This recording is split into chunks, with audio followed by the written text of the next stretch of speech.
brote mortal de meningitis que afecta a los Estados Unidos ha cobrado la vida de una decena de pacientes y ha infectado a otras 119, según informes presentados por las autoridades sanitarias. Este brote de meningitis fúngica ha sido provocado por el uso de unas inyecciones de esteroides fabricadas por una farmacia de especialidades en Massachusetts para aliviar el dolor de la espalda. Las inyecciones ya fueron retiradas del mercado, pero se cree que fueron suministradas al menos a unas 13,000 personas en todo el país, por lo que se teme que el número de enfermos aumente. Las inyecciones fueron enviadas a clínicas en 23 estados, pero hasta el momento solo se han reportado casos de contaminación en Tennessee, Michigan, Virginia, Indiana, Florida, Maryland, Minnesota, Carolina del Norte y Ohio. Los síntomas comunes de la meningitis son dolor de cabeza intenso, rigidez de la nuca, fiebre alta repentina y alteración del estado mental. La más reciente información es que hace unas horas ha fallecido otra persona aquí en la Florida, en el estado de la Florida. Y tenemos con nosotros al doctor José Antonio Cisneros, quien es médico especialista en Sistema de Información Clínica, imagenólogo clínico, primera vez que escuchamos eso, y director de la Asociación Médica Venezolano-Americana. Muchas gracias por tenerlo aquí, doctor. Muchas gracias, buenas noches. Cuéntenos qué es la meningitis, qué es este tipo de meningitis, ¿no? La meningitis es una inflamación de las membranas que recubren el cerebro y el cordón medular. Es grave, entonces. Es un proceso que su gravedad varía dependiendo de su origen. Fundamentalmente son de carácter infeccioso y depende de su gravedad de qué tipo de germen infecte el espacio donde está el sistema nervioso. Pero cuando dice aquí, por ejemplo, que esta es una meningitis, un brote no contagioso. Correcto, porque este brote en particular es un brote micótico, es un hongo el agente que produjo la meningitis, cosa que es extraordinariamente raro.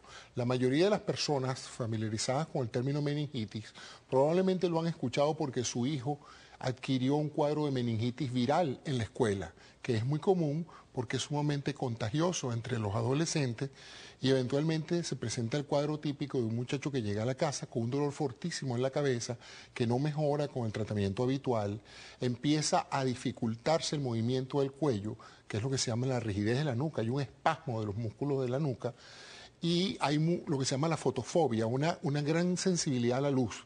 Le duele el ver la luz.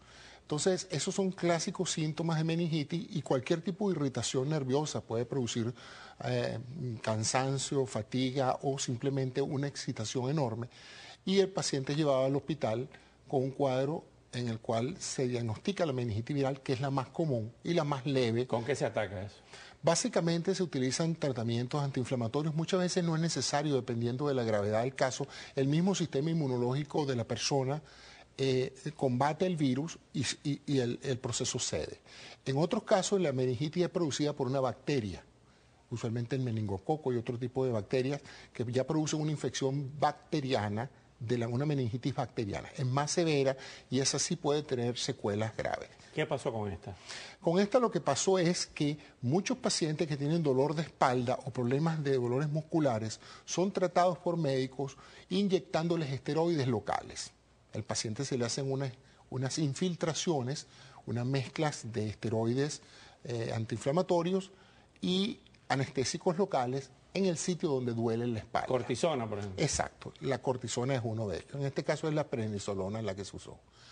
Este tipo de medicamentos no los producen industrialmente las empresas. O sea, no tienen los controles de calidad de farmacias, de productos farmacéuticos establecidos, sino que son solicitadas a farmacias como esta que hacen lo que se llama compuestos. Es decir, usted manda una prescripción de los ingredientes que van a ser producidos. Hacen un cóctel. Hacen un cóctel. Y entonces estas farmacias componen los medicamentos, tienen también su registro y sus controles de calidad y envían estas mezclas a las instituciones que así lo solicitan. Este fue el caso de esta empresa, de esta farmacia en Massachusetts, que es lo que se llama un compound pharmacy, porque fabrica estos compuestos bajo pedido y se distribuyeron en diferentes estados. El estado donde ocurrió el brote más grande fue en Tennessee, con casi 34 casos.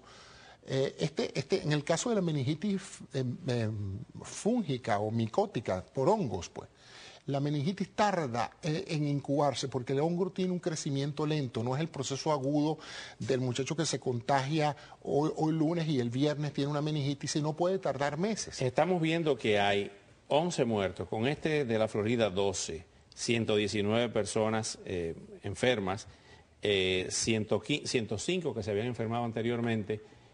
¿Cómo se contrarresta esto? ¿Por qué se está muriendo tanto? Bueno, la mortalidad en el caso de la meningitis por hongo es de aproximadamente el 10%, o sea que se está comportando como típicamente se comporta. Un 10% del número de casos muere por complicaciones. Recordemos también que muchas de estas personas afectadas, infectadas y que mueren, son personas que tienen déficit de su sistema inmunológico, o sea que no tienen muchas respuestas propias. En el caso de la meningitis viral no se hace sino tratamiento sintomático. En el caso de la meningitis bacteriana se trata con antibióticos, pero en el caso de la meningitis por hongo se usan lo que se llaman agentes antimicóticos. Y esos tardan porque el hongo es extremadamente reacio a ser destruido fácilmente y genera complicaciones alternas. Doctor Cisneros, ¿cómo llegó ese hongo a esas inyecciones? Eso es falta de control de calidad. Evidentemente, en alguna parte del proceso, el diluyente que se utilizó para preparar las soluciones o los envases se contaminaron con esporas de hongos. Los hongos tienen la habilidad de que tienen dos estructuras de comportamiento y en una de ellas ellos se encapsulan y se forman en forma de esporas, así es como se producen. El problema de que ella se dice que es poco contagiosa porque en este caso hubo que ser inyectada para que comprometiera el proceso meningio, porque de lo contrario, si eso se inhala o se come o se toca con las manos, no hubiese ingresado al sistema nervioso. ¿Cuál es el mensaje final para nuestros televidentes para que no entren en pánico y para que se cuiden de no adquirir esta meningitis? Exacto. Bueno, el primer caso, esto no es una epidemia de meningitis, esto es simplemente un brote de casos relacionados al uso de unas ampollas que ya fueron retiradas del mercado. La preocupación sería todos aquellos pacientes que hayan sido infiltrados por su médico en tratamientos de dolor con esteroides en los últimos meses, sería bueno que consultaran con su médico a ver si el medicamento que usaron en su caso pertenece a los lotes de esta farmacia. Doctor José Antonio Cisneros, muchas gracias. Muchas gracias. ¿Ha sido usted profesor universitario? Sí. Se nota. Muchas gracias por enseñarnos esta noche. Gracias. Bueno.